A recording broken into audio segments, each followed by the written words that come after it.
Does Ninja Gaiden mean anything? Yes. Ninja is, of course, ninja.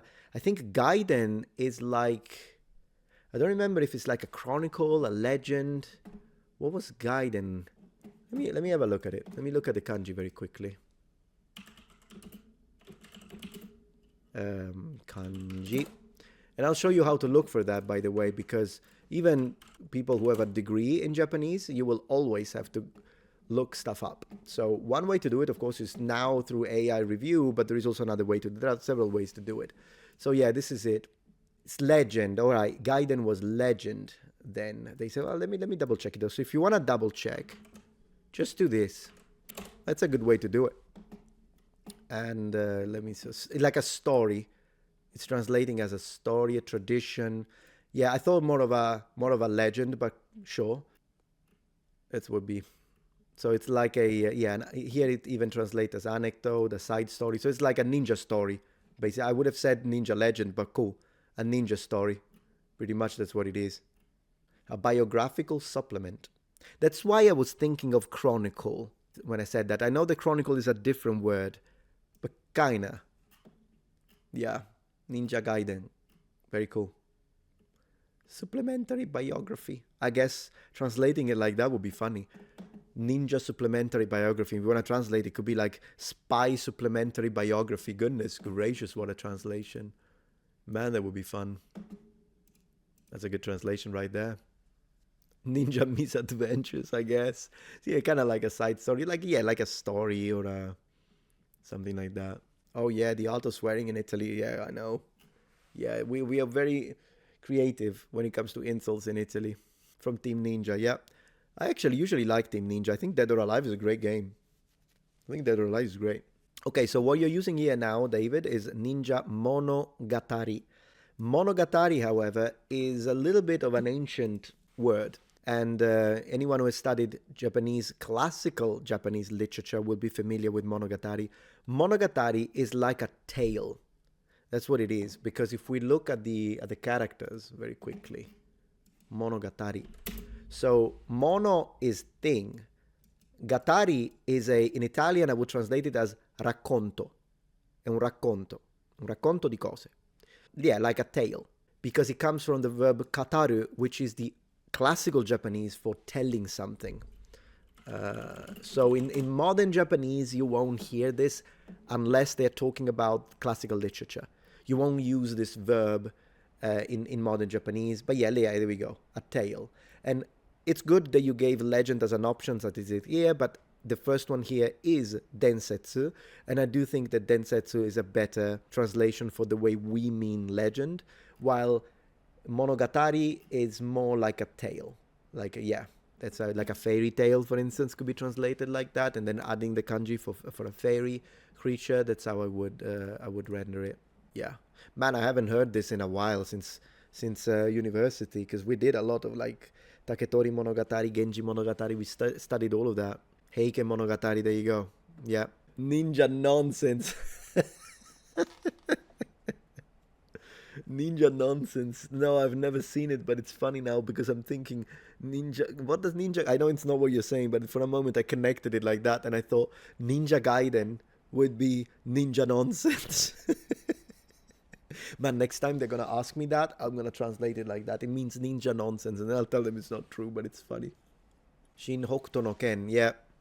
I love actually this because it's a little bit of a play on word, since Hokuto is the northern star, of course, No is the possessive, but Ken is not just the name of the character, Kenshiro, but it's also a punch.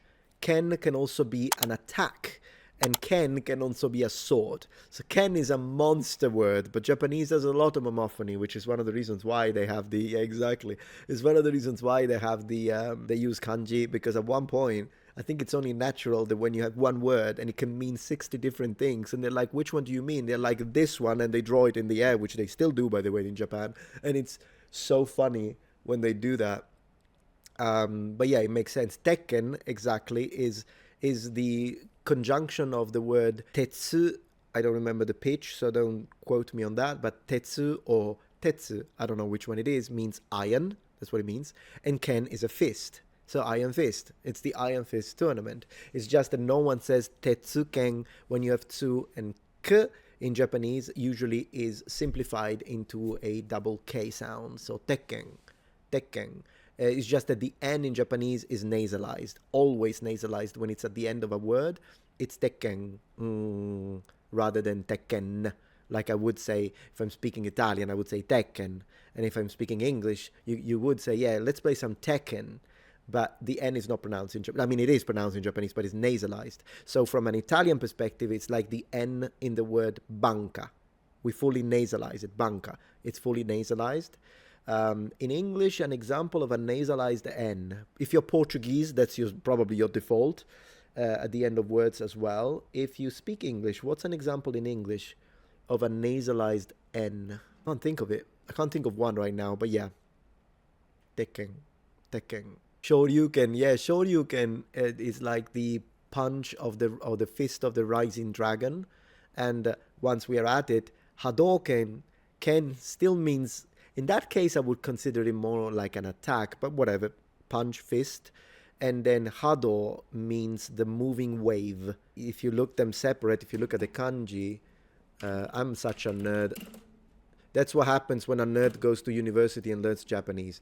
Yeah, exactly. So on its own, nami, which means wave, and on its own, it's true that it's do, but since we're doing it, this would be the verb ugoku, which is to move in Japanese. And so it's the moving wave, it's the attack or the fist of the moving wave. And in fact, here is one thing that you may not know. Let me give you some for people on Twitch. This one is dedicated to you guys on Twitch. But look at this. Hadouken, and then, sorry, I'm just going to do this. We're going to go to images. In the early game, these are all incorrect. If you look in the early game, if you pause in Street Fighter 2, inside the Hadouken, there are the pixelated hands. They are inside the Hadouken. They are here. Look at this. I never knew this. So, yeah, I guess it is a punch, sort of, because the hands are inside the fireball. They're literally projected inside the fireball. That's an interesting piece of trivia that you did not need to know, and now you do. And you will not be able not to see it if you play Street Fighter 2 again, the old one only, though. It needs to be the old one. But the hands are literally projected inside the fireball. And as the fireball proceeds forward, I'm such a nerd. So as the fireball proceeds forward, the hands, the image of the hands inside the fireball continue onward. And yeah, that's a Hadouken. And you did not need to know that. But now you do. And there is nothing you can do about it. Yeah. No, I don't. I don't know what that is. Sorry.